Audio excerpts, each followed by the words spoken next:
লোকসভা নিৰ্বাচনত তৃতীয়বাৰ কাৰণে Narendra Modi prime minister বনোৱাৰ স্বাৰ্থত কাৰ্বি আংলঙৰ পৰা নৰ্থ ইষ্টৰ ভিতৰত হাইয়েষ্ট পাৰ্চেণ্টেজ হিচাপে ভোট দিয়া হৈছে।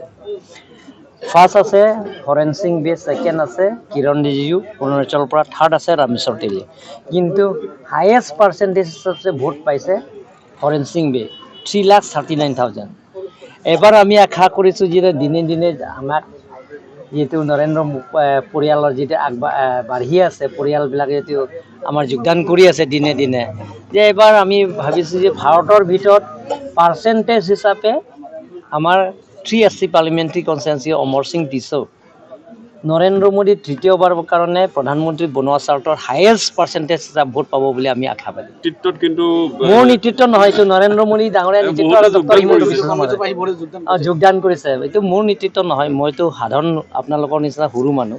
কিন্তু এতিয়া নৰেন্দ্ৰ মোদী ডাঙৰীয়া আৰু ডক্টৰ হিমন্ত বিশ্ব শৰ্মা ডাঙৰীয়াক নেতৃত্বৰ কাৰণে যিটো ৰাইজৰ দুখীয়া দৰিদ্ৰ সীমা ৰেখা পৰিয়ালবিলাকক যিটো উপহাৰ দিছে, অৰুণোদয় স্কীমৰ পৰা আৰম্ভ কৰি, ফ্ৰী ৰেচন কাৰ্ডৰ পৰা আৰম্ভ কৰি, আয়ুষ্মান ভাৰত কাৰ্ডৰ পৰা আৰম্ভ কৰি, বিনামূলীয়া ট্ৰিটমেণ্ট, সেই গোটেইখিনি সুবিধা দিয়াৰ পৰা আৰু কাৰ্বি আংলং আপোনালোকে চাব, ইয়াৰ স্থায়ী শান্তি আনিছে।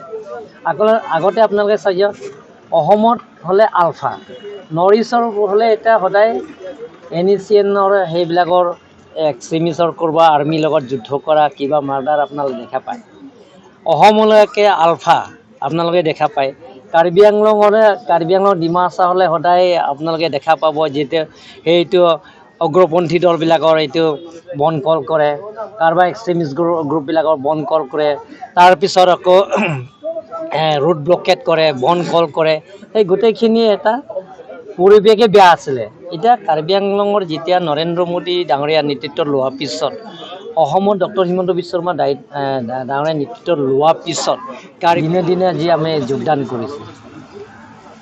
সদায় আজি ইয়াতে আমাৰ ৰাজ্যিক কাৰ্যালয় ইয়াত যোগদান কৰিছে। কিন্তু আমাৰ কাৰ্বি আংলং আপোনালোকে দেখা পাব, আপোনালোকৰ চেনেলৰ যদি গম পাইছে নেকি, তাৰ ডিফুটো আপোনালোকৰ চেনেল আছে, তাৰ সদায় দিনে দিনে 1,000+ দিনে দিনে যোগদান কৰি আছে।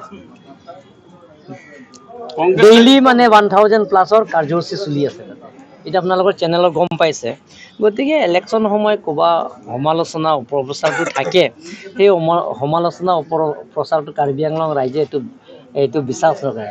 কাৰ্বি আংলঙৰ মানুহ আপোনালোকে গম পায়, কাৰ্বি আংলং ডিমাচা মানুহ সহজ সৰল মানুহ, ট্ৰাইবেলবিলাকতো সহজ সৰল মানুহ আপোনালোকে জানে। আৰু সেইটো কাৰণে কাৰ্বি আংলঙে যিটো সিদ্ধান্ত লৈছে, সিদ্ধান্তটো লৈ গ'ল যে তৃতীয়বাৰ কাৰণে প্ৰধানমন্ত্ৰী বনোৱা হাইয়েষ্ট ভোটত উপহাৰ দিবৰ কাৰণে ৰাইজে সিদ্ধান্ত লোৱা হৈছে।